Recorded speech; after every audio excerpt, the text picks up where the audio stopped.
तो दोस्तों, चौपारण पार करते ही मिलती है एक लंबी सी घाटी।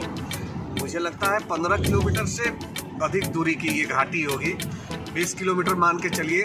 और चौपारण घाटी के नाम से इसे जाना जाता है। और ये जो जंगल आप देख रहे हैं लेफ्ट और राइट साइड दोनों तरफ, ये काफ़ी विशाल है, बहुत दूर दूर तक इनका क्षेत्रफल है। तो ये दनुआ और बनुआ दो भाइयों के नाम से इस जंगल को जाना जाता है। जब ये सड़क 4 लेन में तब्दील नहीं हुई थी तो यहाँ बसों में डकैतियाँ काफ़ी होती थी। रात को जो रात्रि सर्विस गाड़ियाँ होती हैं उनको रोककर लूटपाट किया जाता था। और चढ़ते वक्त, सामने से चढ़ते वक्त इसकी जो चढ़ाई थी वो काफ़ी खड़ी चढ़ाई थी, तो गाड़ियों का हालत ख़राब हो जाया करता था, बहुत स्लो हो जाया करती थी। और 4 लेन बनने के बाद काफ़ी सपाट हुआ है ये, लेकिन अभी भी मालवाहक गाड़ियों की रफ्तार काफ़ी स्लो हो जाती है चढ़ते वक्त। तो हम लोग अभी उसी एरिया को क्रॉस कर रहे हैं, उस घाटी को चौपारण घाटी कहेंगे। और काफ़ी मनोरम दृश्य होता है यहाँ का, दोनों ही तरफ मतलब कि अटूट हरियाली, बीच में कोई गांव नहीं, ना ही कोई कस्बा, बस बाएं और दाहिने दोनों ही तरफ जंगल जंगल और सिर्फ जंगल। और सामने का नज़ारा काफ़ी मनमोहक है। आप देख पा रहे हैं एक छोटी सी पहाड़ी हरियाली से ढकी हुई।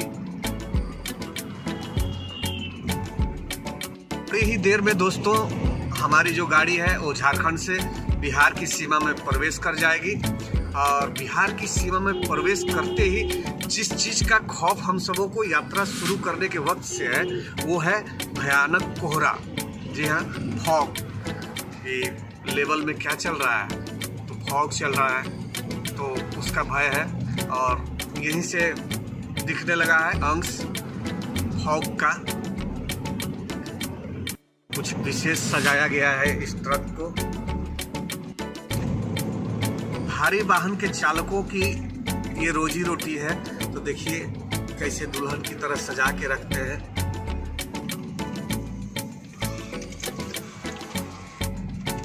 और यही वो नदी है दोस्तों जो बिहार से झारखंड को अलग करती है।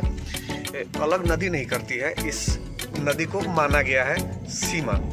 और अब हम बिहार में हैं, बिहार में प्रवेश कर चुके। तो आज हमारी जो यात्रा है वो 3 स्टेटों को टच करने वाली है। तो पहला झारखंड था जहाँ से शुरू हुए थे, दूसरा बिहार में प्रवेश कर चुके हैं, और तीसरा जहाँ हमारा गंतव्य है उत्तर प्रदेश, तो उसको टच करेंगे। तो दोस्तों, ट्रैफिक स्लो हो चुका है, गाड़ियाँ धीरे धीरे चल रही हैं। और जैसा कि मैंने आप सबों को अभी थोड़ी देर पहले ही बताया था कि हमारी जो गाड़ी है वो समतल हिस्से में प्रवेश करने वाली है, तो फॉग मिलेगा ही, कोहरा मिलेगा। तो कोहरे का आतंक शुरू है, गाड़ी की रफ्तार धीमी हो जाएगी, गाड़ियाँ तेल अधिक पिएंगी, समय अधिक जाएगा सफ़र में। तो सब कुछ कांड अब शुरू हो चुके हैं। और फॉग में मेरे लिए सबसे ख़राब बात यह है कि मैं आप सबों को कोई व्यू नहीं दे पाऊँगा, बेहतर वाला व्यू नहीं मिल पाएगा, क्योंकि थोड़ी दूरी के बाद ही कुछ दिख नहीं रहा है। जैसा कि आप देख पा रहे हैं, इधर जंगल नहीं दिख रहे हैं और सामने भी कुछ नज़ारा वैसा ही है। तो अभी भी कुछ राहत है, लेकिन थोड़ी दूर और जाएंगे तो वो राहत भी हम सबों से छीन जाएगी। तो देखिए फॉग का नज़ारा। तो दोस्तों, कोहरा कुछ इस प्रकार से है कि मुझे अपने कैमरे पे शक होने लगा है कि धुंधलापन क्यों आ रहा है, ठीक ठाक दिख रहा भी है या नहीं।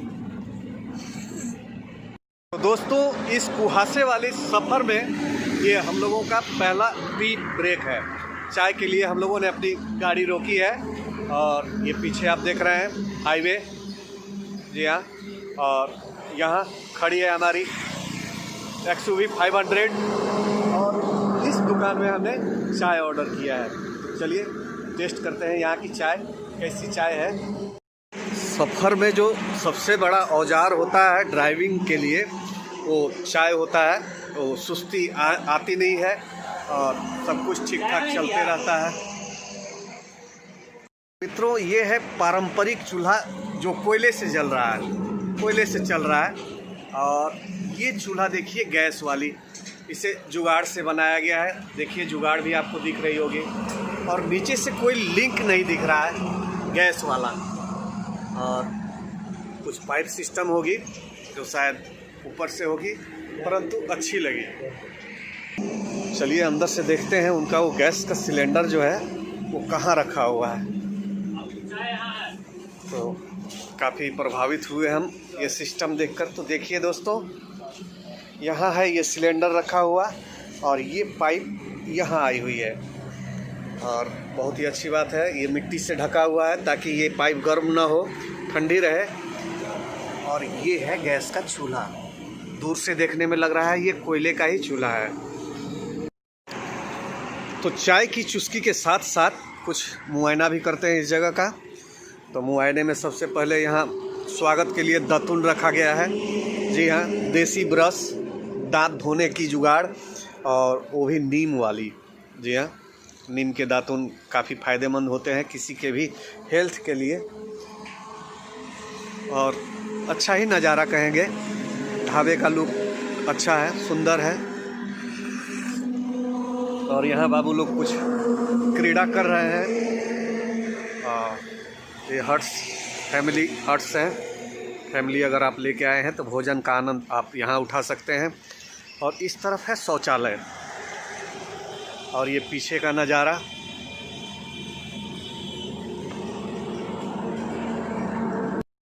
तो काफ़ी लंबे चौड़े एरिया में स्थित है ये होटल, और नाम भी कुछ छोटा तो नहीं कहेंगे। जी हाँ, होटल यात्री सेवा एंड गांव फैमिली रेस्टोरेंट, और नीचे पता लिखा हुआ है शेरघाटी, डोभी रोड, गया। जी हाँ, बोध गया वाला गया। यहाँ पर जांच कर रहे हैं हमारे दीपक भांजे। कुछ कमियां हैं, उन्हें पूरी की जा रही है। और इसमें पानी नहीं था, जो हम लोग शीशा पर मारते हैं, विंड शील्ड बोला जाता है ना, तो पानी नहीं था, तो उसको पूरा किया जा रहा है ताकि फॉग भी अगर शीशे पे जम जाए तो उसे ठीक ठाक किया जा सके। ये ज़रूरी चीज़ें हैं, होनी चाहिए यात्रा में अगर आप हैं। ये है विहंगम दृश्य 2200 सीसी एम-हॉक इंजन का, महिंद्रा का एम-हॉक इंजन है जो 2200 सीसी 2200 सीसी की पावर जनरेट करती है।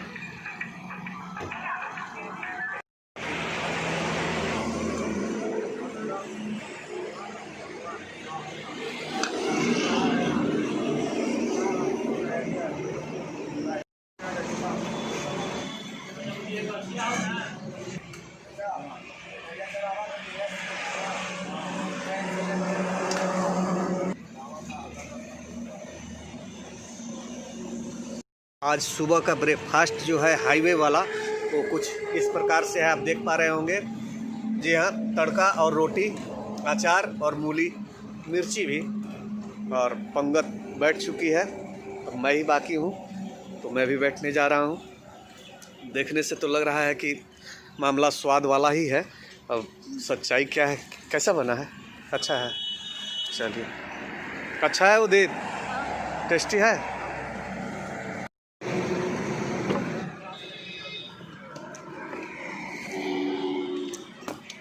इसको औसत कहेंगे का, क्या चीज़? नाश्ता को। और ये औरंगाबाद के करीब का टोल प्लाजा, और बिहार में हमारा ये पहला टोल प्लाजा है। और यहाँ लगी है लंबी कतार, करना होगा हम सबों को थोड़ा लंबा इंतज़ार। तो परिदृश्य थोड़ा चेंज हो चुका है दोस्तों। हमें लगा था कि ये खाली खाली जो दिख रही हैं वो फास्टैग वाली लाइन है, लेकिन ऐसा कुछ नहीं है। यहाँ सभी जो हैं वो कैश द्वारा संचालित है और फास्टैग भी है। तो हम लोग पहले लग गए थे इस लंबी वाली कतार में, तो अभी उस कतार से निकल चुके हैं और ये छोटी वाली कतार में आ गए।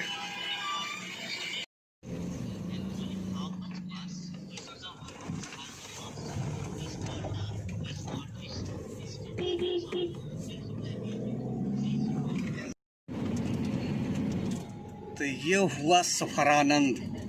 सफ़र की जो शानदार वाली क्षण होती है वो ये बाबू लोग उठा रहे हैं।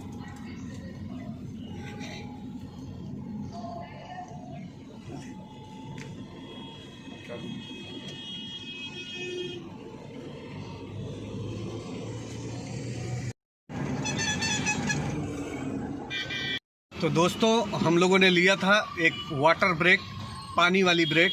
नाश्ता के बाद हम लोगों ने पानी नहीं पिया था, बहुत कम पानी पिया था, तो भांजे पानी ले आए और सभी लोग मिलके पानी पिएंगे। और इन लोगों का ऑनलाइन क्लास भी चल रहा था, तो गाड़ी में ये लोग अपनी स्टडी भी कर रहे थे, ऑनलाइन वाली क्लास। और कुछ देर से ड्राइविंग की जो कमान है वो मैंने संभाली है। अभी कुछ दूर तक मैं ही संभालने का इरादा रखता हूँ। सब ठंडा है क्या पानी? ये सड़क इस तरफ सासाराम को जाएगी, हम लोग इसी तरफ से आ रहे हैं, और इस तरफ जाएगी ये बक्सर के लिए, और बक्सर होते हुए उत्तर प्रदेश में बलिया या गाजीपुर भी आप जा सकते हैं, और बक्सर होते हुए आप पटना भी जा सकते हैं। और इसी सड़क के किनारे ये ढाबा, जी हाँ, Dhanji road line hotel Yadav ji का है, छोटे लाल यादव जी प्रोपराइटर लिखा गया है। और यहाँ शुद्ध शाकाहारी एवं मांसाहारी दोनों टाइप के भोजन मिलते हैं। तो चलिए देखते हैं क्या खिलाते हैं और कैसा खिलाते हैं।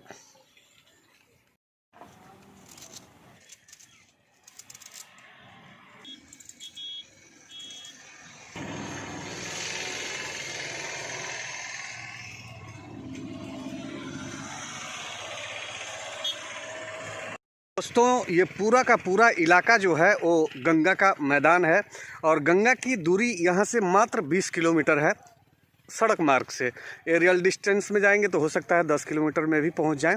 और किसानों ने अपने धान की कटनी ख़त्म कर ली है, और धान की कटनी ख़त्म होने के बाद खेत को खाली नहीं छोड़ा है। इसमें बोया गया है गेहूँ। जी हाँ, ये गेहूँ की फसल है, लगा दी गई धान के कटते ही। और कुछ गेहूँ यहाँ भी, और इस सामने वाले खेत में भी गेहूँ, और थोड़े बहुत इस भूमि के टुकड़े में भी गेहूँ के पौधे। और ये सामने नया नवेला वो छोटा सा ढाबा होटल, जहाँ अभी हम लोग भोजन आनंद लेने वाले हैं, जितेंद्र भाई के शब्दों में। जी हाँ, भोजन आनंद। और दोस्तों 1 बजने वाले हैं और भूख लग चुकी है मुझे भी और बच्चों को भी। तो हम लोग यहाँ खाना खाने के लिए एक नए नवेले ढाबे पर रुके हुए हैं। वो देख सकते हैं आप, यहाँ साइन बोर्ड में शायद आप सबों को नाम दिख रहा होगा, लेकिन उल्टा दिख रहा है। चलिए सीधा करके आप सबों को दिखाते हैं। तो गाड़ी को भी थोड़ी आराम चाहिए, तो इसे भी आराम मिल जाएगा, और हमें भोजन। तो मित्रों, उत्तर प्रदेश की भूमि पर हमारे जो चरण हैं वो पड़ चुके हैं, और पीछे देख सकते हैं आप लहलहाते सरसों के खेत और सरसों का फूल। और मेरे पीठ के ठीक पीछे 3 या 4 किलोमीटर की दूरी पर गंगा नदी बहती है, माँ गंगा नदी यहीं पे बहती है। और हम लोग लिए थे एक छोटा सा ब्रेक, जी हाँ, लघु शंका वाली, तो हो गया बाबू लोगों का। तो अब चलते हैं, कंटिन्यू रहते हैं। अभी भी हमें लगभग 100 किलोमीटर उत्तर प्रदेश में ही चलते रहना है। तो चलिए।